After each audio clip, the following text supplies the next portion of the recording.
Saya sebenarnya sering bolak-balik ke sini, tapi sekarang saya masuk ke gedung ini. Di sini saya diamanahi untuk berbicara dengan anak muda, terkait dengan anak muda, untuk menggapai masa depan bangsa yang lebih baik, lebih cerah. Tapi saya menjadi khawatir, karena saya melihat anak-anak muda di Indonesia mendapatkan tantangan yang jauh lebih besar daripada yang pernah dibayangkan oleh generasi yang sebelumnya. Anak-anak muda sekarang dipapar oleh teknologi yang luar biasa, mendapatkan informasi yang begitu banyaknya, sampai-sampai lebih banyak di antara mereka yang hidup dalam kekacauan informasi-informasi yang mereka akses setiap hari, dan menyebabkan apa? Menyebabkan aksi-aksi mereka di lapangan menjadi lebih sedikit, menjadi dorongan mereka untuk menghasilkan karya, dorongan mereka untuk menghasilkan karsa itu menjadi lebih sedikit karena mereka dibombardir oleh kesenangan-kesenangan yang bisa dihasilkan oleh teknologi. Tapi saya pengen mewartakan ada satu rumusan yang selalu sama di dunia, setidaknya dalam beberapa abad. Jadi gini teman-teman, ada 3 hal, silahkan dihitung sama-sama. Yang pertama itu adalah uang, yang kedua itu adalah waktu, yang ketiga itu adalah energi. Siapa di sini yang memiliki ketiga-tiganya? Uang, waktu, energi. Normalnya orang-orang random yang standar banget, orang itu ketika dia masih muda, dia punya energi, dia punya waktu, tapi dia nggak punya uang. Ketika dia sudah beranjak masa usia pertengahan, dia itu masih punya energi, masih punya uang, tapi nggak punya waktu, terlalu sibuk. Orang random nanti ketika dia sudah tua, dia punya uang, dia juga punya waktu luang, tapi dia sudah ringkih, sudah tidak punya energi. Pada umumnya orang random tuh kayak gitu. Orang yang sukses itu memiliki tiga-tiganya dari awal sampai akhir. Orang yang balangsak hidupnya, orang yang penuh penderitaan hidupnya, itu tidak memiliki ketiga-tiganya dari awal sampai akhir. Kemarin Pak Prabowo Subianto berpidato, di Indonesia ternyata masih ada orang yang usia 70 tahun tapi masih narik becak. Nah, itu adalah orang yang uang nggak punya, waktu nggak punya, energi sudah nggak punya. Ada nggak di sini yang seperti ini? Kita lihat di sekitaran sini, ada nggak yang seperti itu? Atau ada yang sebaliknya? Ada influencer kaya raya, suka sombong-sombongin kekayaannya. McLaren lu warna apa, bos? Dia biasa ngomong seperti itu. Di usia muda, duit dia udah punya, waktu dia tentukan semaunya, dan dia masih punya energi yang besar. Nah, pada akhirnya dari 3 hal itu, kalau kebanyakan orang hidup di tengah-tengah yang tadi itu, kehilangan satu, kan orang random itu kebanyakan kehilangan satu. Yang tadi anak muda kayak kalian waktu uang belum punya, tapi waktu luang kalian punya, energi kalian punya. Nah, duitnya belum punya. Nah, kalau kalian random seperti ini terus, maka ke depan berpotensi kalian itu juga akan sama, akan tetap kehilangan satu. Ketika sudah dewasa, kehilangan satu. Ketika sudah tua, kehilangan satu. Makanya anak muda pada akhirnya walaupun nampaknya biasa-biasa aja, tapi hidupnya, masa depannya itu ditentukan oleh dirinya ketika usia segini.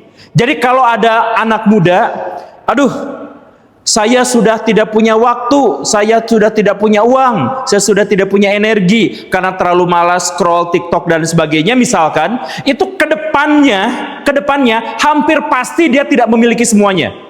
Anak muda itu adalah anak yang hidup di waktu-waktu pertaruhan. Kalau dia berhasil menemukan jati dirinya, kalau dia berhasil menemukan hasratnya, kalau pada waktu itu dia menemukan passionnya, maka ke depan dia akan sukses. Tapi kalau sampai usia maksimal banget, dalam satu jurnal ilmiah, kalau ada anak muda yang sampai 22 tahun dia gagal menemukan gagasan, gagal menemukan karya, gagal menemukan bakat dan minat, ke depan kemungkinan dia tidak akan jadi apa-apa. Dia akan kehilangan semuanya. Energi hilang, duit nggak punya, waktu juga tertatih-tatih. Presiden kita, Prabowo Subianto, itu banyak ngeluh sebenarnya di dalam kantornya itu. Ketempuhan buntut mau. Maksudnya adalah, saya harus mengeluarkan program-program, kebijakan-kebijakan, yang sebenarnya itu adalah antisipasi dari kesalahan yang tidak saya lakukan. Yang ngutang siapa, yang harus bayar siapa. Kemarin, Pak KDM juga keluh kesah. Kenapa saya baru menjabat, tiba-tiba utang Jawa Barat sudah begini besarnya? Saya membayar harus pakai apa? Karena ada kebijakan di Indonesia. Jadi kalau ada seorang pemimpin yang pengen cari muka, yang pengen cari kekuasaan, yang pengen cari nama dan legacy, dia akan habis-habisan menggelontorkan dana. Toh yang bayar utangnya nanti belakangan. Pak Prabowo mengeluh hanya gara-gara dia mendapatkan limpasan utang dari pemimpin sebelumnya. Yang lebih buruk apa? Kalian.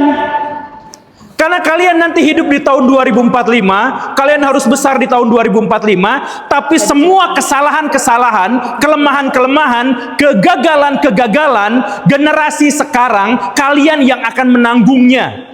Kalau sekarang pemerintah misalkan menghabiskan nikelnya, menghabiskan batu baranya, menghabiskan emasnya untuk dipakai foya-foya sekarang, kalian dapat apa 2045? Kalau sekarang pemerintah yang sekarang buang sampah sembarangan, bakar sampah sembarangan, menciptakan kemacetan, yang akan mendapatkan limpasannya adalah orang yang hidup di masa depan. Siapa yang hidup di masa depan? Orang yang sekarang jadi anak muda. Jadi di satu sisi kalian punya beban bahwa saya harus bisa mengentaskan masalah-masalah yang saya punya sekarang. Saya sekarang punya waktu, saya sekarang punya energi, tapi uang masa depan masih tanda tanya. Itu PR saya, PR pribadi. Ketika itu belum selesai, tiba-tiba datang presiden berpidato, tahun 2045 Indonesia harus jadi negara emas.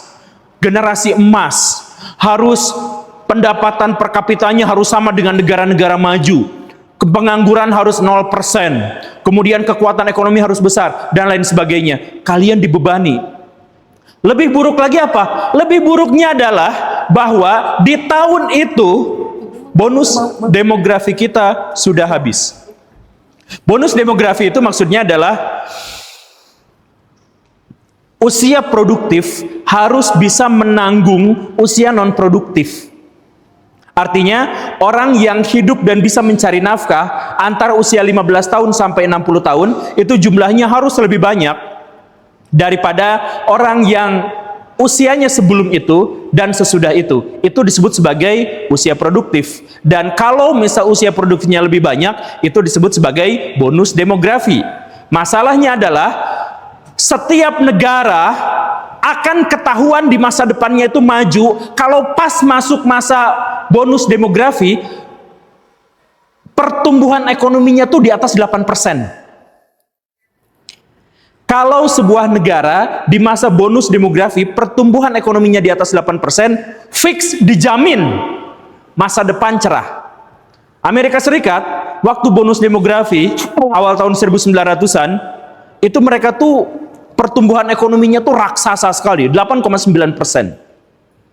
Cina kemarin, waktu bonus demografi, mereka tuh bahkan tembus 9%, 10%, pernah sampai 13%. Sampai bubble. Korea itu 8,9%. Indonesia, Indonesia, titik tertinggi kita adalah ketika datang seorang menteri koboi yang paling jauh 5,6%. Jadi dan bonus demografi Indonesia itu dimulai dari tahun 2012 berakhir tahun 2035. Kalau rentang waktu itu ekonomi kita belum bisa bertambah, kita kacau di masa depan, kita masuk middle trap income. Pendapatan negara berkembang yang B aja segitu-gitu aja. Contohnya negara yang semacam itu tuh apa? Argentinos. Dia punya Messi, dia punya Ronaldo, tapi duitnya jauh lebih sedikit daripada kita sekarang. Itu contoh negara yang akhirnya terjebak di situ. Akhirnya apa? Ya penuh dengan mafia, penuh dengan kriminalitas, penuh dengan keterasingan negaranya itu. Nah, sekarang bayangkan, balik lagi, kita punya 3 masalah untuk anak muda. Yang pertama, sanggupkah kalian menatap masa depan yang optimis, bahwa sebelum usia muda kalian itu berakhir, kalian sudah punya duit, punya uang, dan punya energi? Bisa nggak? Kalau bisa, sanggupkah kalian menolong Indonesia untuk bisa menjadi negara yang hebat, negara emas 2045? Dan itu ditekan dengan sebuah fenomena ancaman middle trap income, karena sekarang kita sudah masuk ke bonus demografi. Nah, bagaimana kalau misalkan kita dibebani oleh beban sebesar ini, apa yang bisa kita lakukan? Makanya, prinsipnya penting dan sederhana. Kalian sekarang silahkan kehedonan kalian, kesenangan kalian itu di manajemen, di manage. Bahkan kalau mungkin kasih administrasinya. Jadi administrasi bukan hanya untuk negara. Kalian bangun tidur, hari ini saya mau melakukan apa, target saya apa yang harus saya capai, liburannya gimana. 1 minggu kita rencanakan apa yang bisa saya lakukan, apa yang bisa saya korbankan, apa yang bisa saya berdayakan, apa yang bisa saya manfaatkan. Dalam waktu 1 bulan, dalam waktu 1 tahun, dalam waktu 10 tahun, bikin perencanaan itu, bikin administrasi itu. Kan kalian di jurusan ini, kalian kuliah di sini, mulai untuk memanajemen diri sendiri. Mungkinkah? Bayangkan, di masa depan tantangan menjadi semakin berat, pekerjaan menjadi semakin sulit, lingkungan hidup menjadi semakin rusak, negara-negara yang kaya menjadi semakin kaya, dan mereka akan menginjak-injak negara yang miskin. Di tahun 2035, Cina akan menguasai energi di Asia. Di tahun 2040, Amerika Serikat akan mengembangkan superkomputer.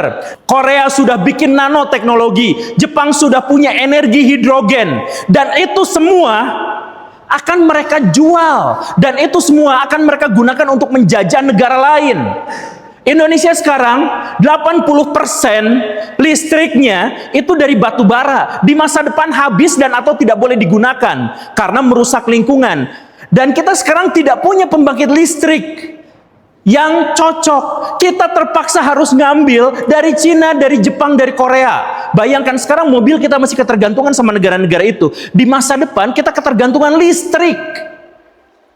Kita nanti marah-marah sama Cina. Cina jangan ngimpor baju terlalu banyak dong. Nanti ekonomi UKM di Indonesia akan habis. Cina marah sama Indonesia. Matiin listrik se-Indonesia. Bisa mereka lakukan. Di masa depan itulah yang akan terjadi. Di masa depan Amerika Serikat punya superkomputer. Komputer kuantum. Mereka bisa bikin hiburan seenaknya, mereka bisa ciptakan aplikasi platform sehebat-hebatnya, dan semua akan menggerus uang kita, ditarik semuanya. Sekarang Indonesia penikmat TikTok terbesar di dunia.